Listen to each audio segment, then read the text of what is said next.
延續2025年暑假台江流域專題研究人文營，由和順國中、長安、海淀、安慶、長平國小等5校同學所發表的貝殼式鹽草棲地空間專題之後，社大台江分校和安南區公所為了進一步守護國際易危的海草生態，邀請昆山科大空設系師生將小學生所創作的生態詩句呈現在回收的寶特瓶，並融入三海郡起點的漁溫桶耕寮中，也成為地方特色的文化意象和社區營造的微型公共藝術。是這個貝殼式鹽草的詩牆，我們就是主要以這個框架，就是把它代表海底的生態這樣子。然後就是比如說這個方向看過去，它就是有天空的那個藍色為背景，所以它這個框架就會很像在海底。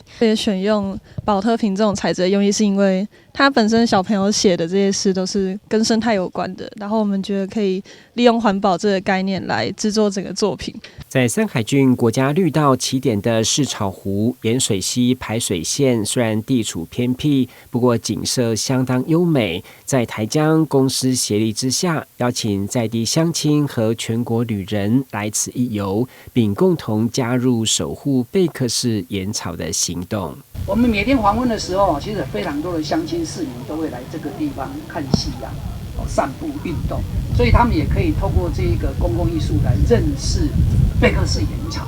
那國家公園這邊也非常感謝國家公園，因為這裡面提議還是希望做一個解說版，所以國家公園那邊有特別把整個解說版更新，也做了一個貝殼式鹽草的一個介紹。這可能是我們本島內湖吧，做這個貝殼式鹽草的解說版的第一回。除了讓大家能夠更為了解貝殼式鹽草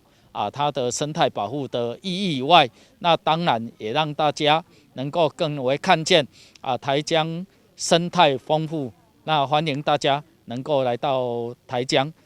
來體驗來共同保護我們的生態環境。不管白天或是夕陽餘暉，在桶耕寮的生態詩牆呈現一種奇特的光影效果。透過裝置藝術，更要讓守護貝殼式鹽草的聲音能夠被保存，並傳達給更多人。記者顧恩吉台南報道。